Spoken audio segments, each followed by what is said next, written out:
Hi and welcome to Spooky Hours. My name's David Saunderson and today we're joined by Peter A. McCue, who is a paranormal writer and researcher based in Scotland. Now, we've spoken to you in the past, Peter, and hopefully you're well today.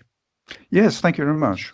Yeah, no, we really enjoyed the last time you were here talking about Britain's haunted forest. You've got another book called Paranormal Encounters on Britain's Roads. Now, we often think of hauntings as being in houses, but we know from your book that there's quite a lot of spooky stuff going out there on the highways and byways of the UK. Can you maybe tell us why you decided you wanted to write a book about haunted highways?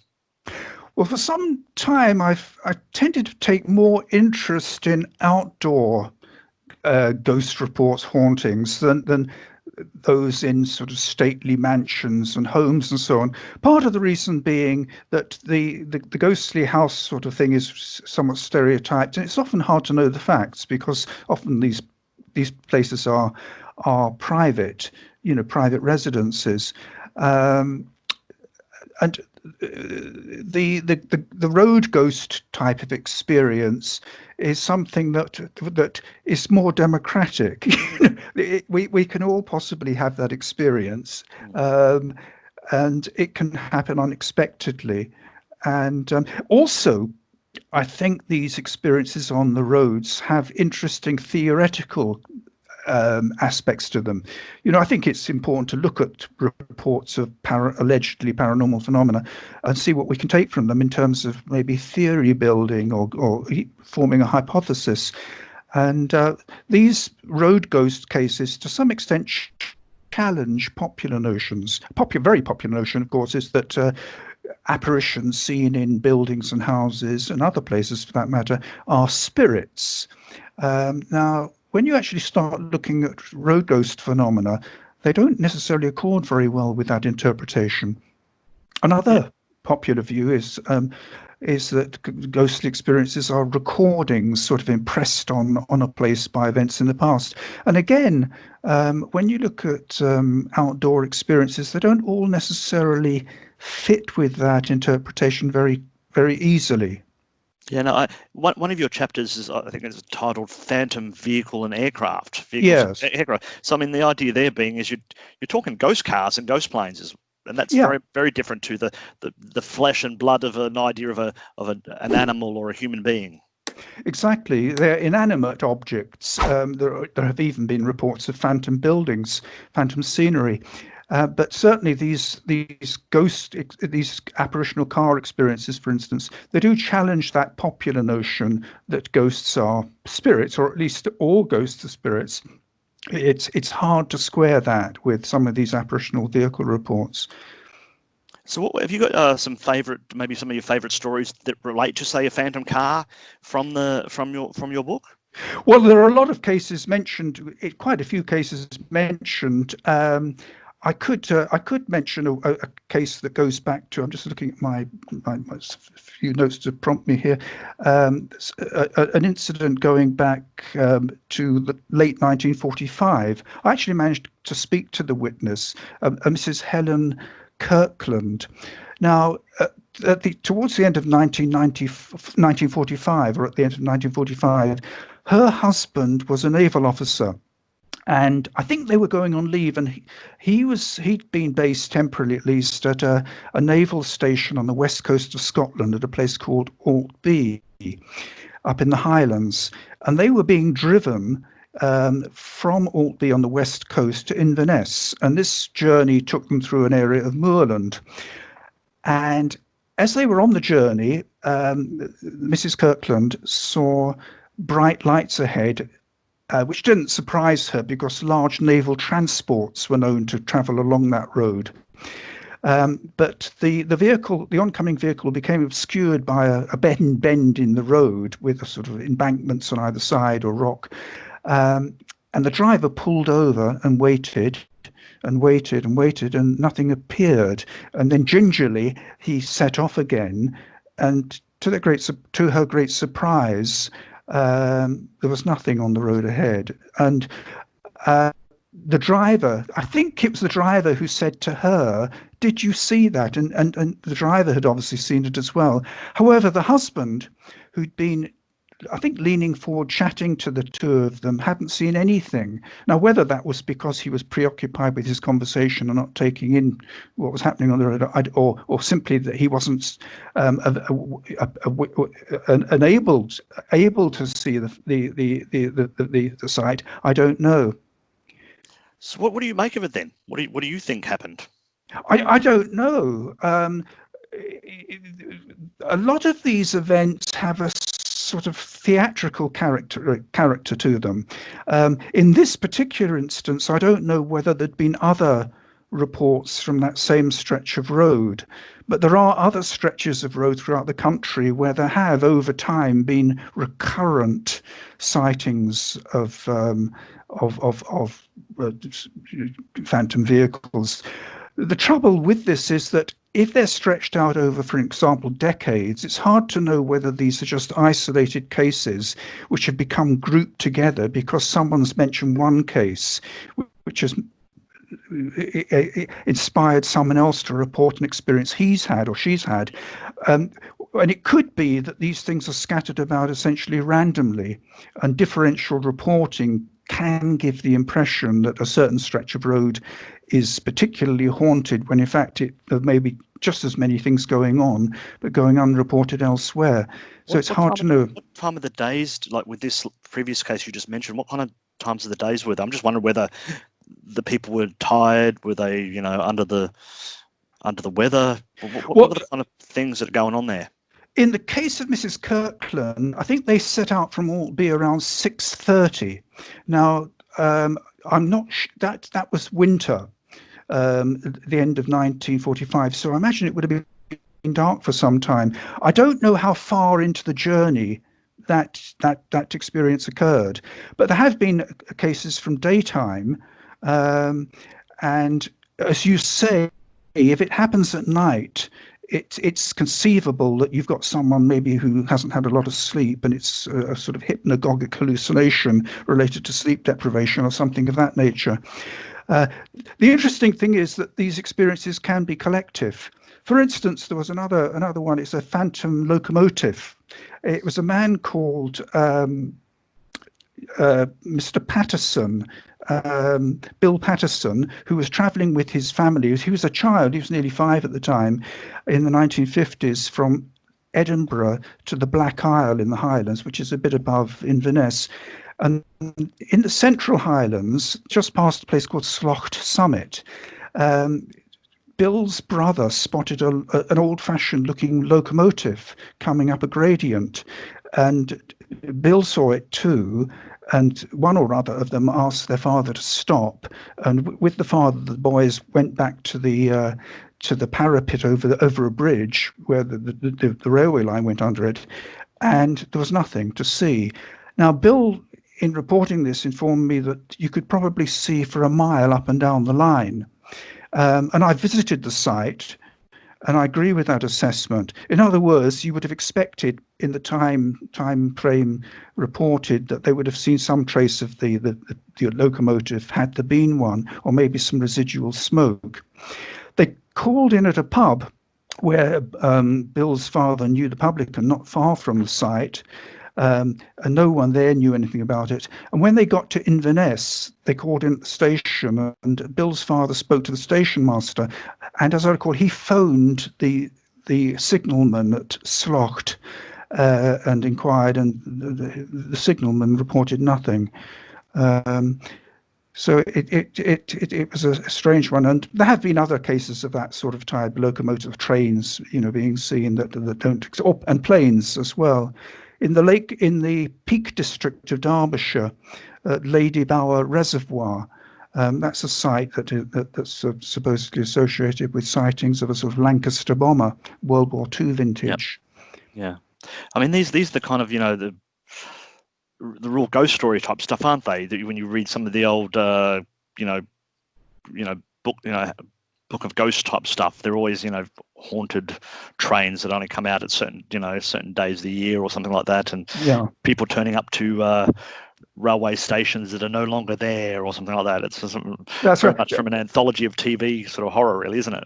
Yeah, in these cases I've mentioned, I'm not aware of any anniversary aspect or any kind of legend. As I say, with Mrs. Kirkland's experience, Kirkland, Kirkland. yes, I'm not aware that that the road had any history of that.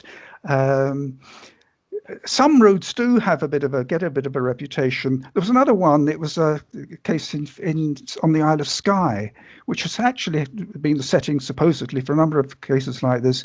But a man called Martin Moore informed me that he was driving on the island with a climbing companion in, I think it was the 1970s, and they saw a car coming towards them. But it was obscured briefly it was obscured then by a humpback bridge. And when the Moore and his companion got over it, there was no sign of the vehicle and nowhere it could have seemingly gone. But again, there was no particular anniversary, as far as I'm aware, associated with that. Yeah. Are any of these people particularly scared by any of these experiences, or more just a bit creepy or a bit? I think the impression. I mean, I've spoken to a number of witnesses. Is the sort of surprise, taken aback. Where the hell's that? Where's it gone? And it may be because it's a relatively brief experience, and you only realise something odd has happened when it's already over, that the traumatic impact is minimal. But there may be some degree of shock and. Yeah. There is one part of your book that where you refer to colliding apparitions. The kind of ghosts or spirits or something that jump out on people and while they're driving along and they think they've hit something and they find out that it was nothing there. That's right. Can you tell us a little bit about that? Yeah, these cases can be found from across the country, and probably they're worldwide, in distribution. The typical sort of scenario might be, well, rather than give you a hypothetical, I might as well give you an actual instance. There were two cases within 2 weeks of each other at Bluebell Hill in Kent on, I think it was the A229. I just check that. Yeah, 229 Bluebell Hill.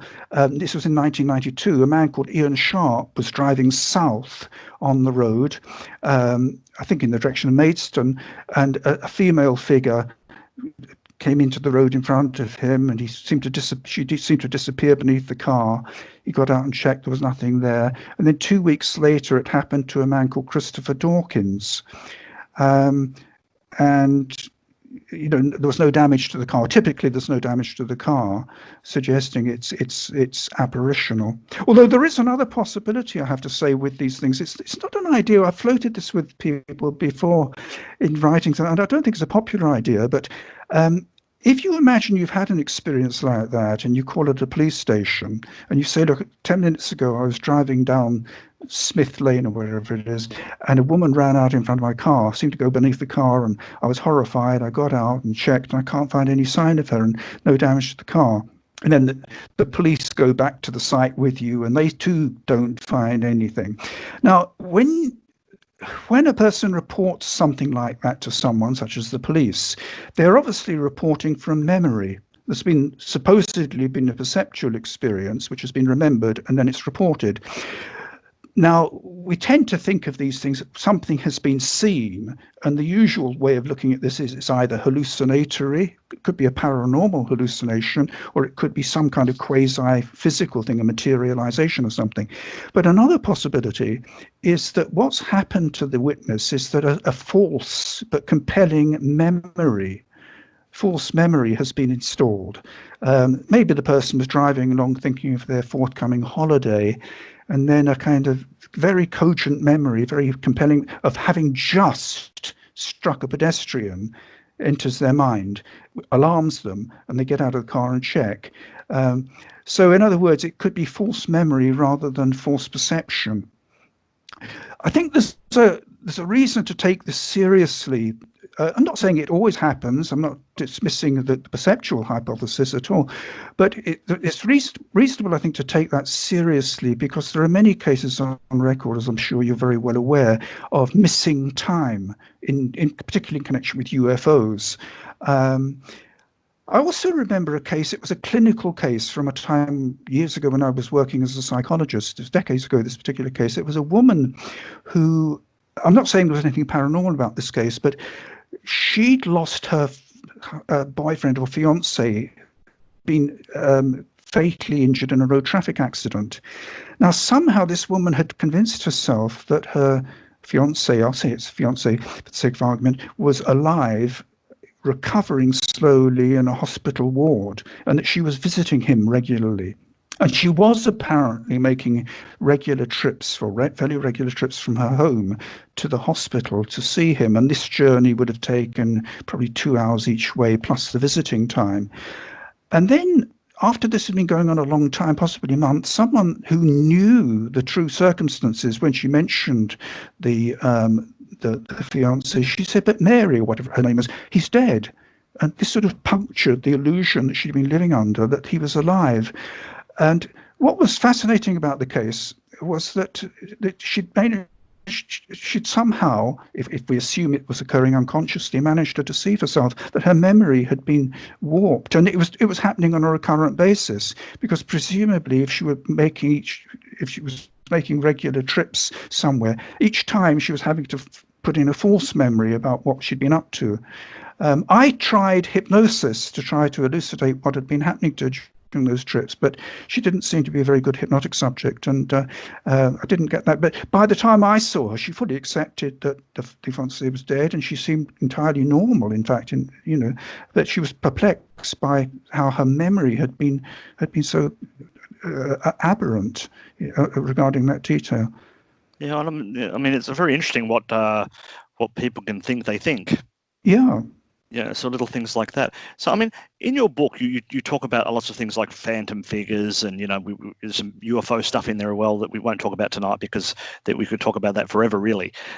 The one that I do find interesting is you talk about the alien big cats. Yes. In the book, and it's not necessarily. I mean, it's some of it's paranormal, but some of it I don't think it's very much paranormal. Can you explain what you see as alien big cats?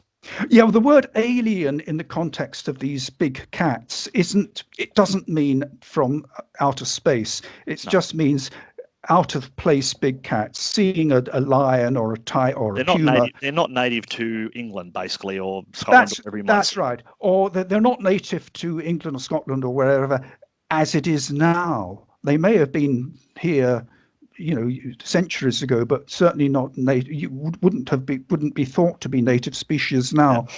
Yeah. And they used to be, years back, that the majority of them were described as fawny in colour, but then black ones took over as the most commonly reported ones, which is a bit odd, because if you look at big cats, the only big cats that are black are jaguars and leopards. You can get melanistic jaguars and leopards, but they're not very common in the wild. So why a lot of these reports black panthers, as they're often described, is puzzling. There are, of course, various possibilities about this, ranging from the skeptical, the idea of misperception.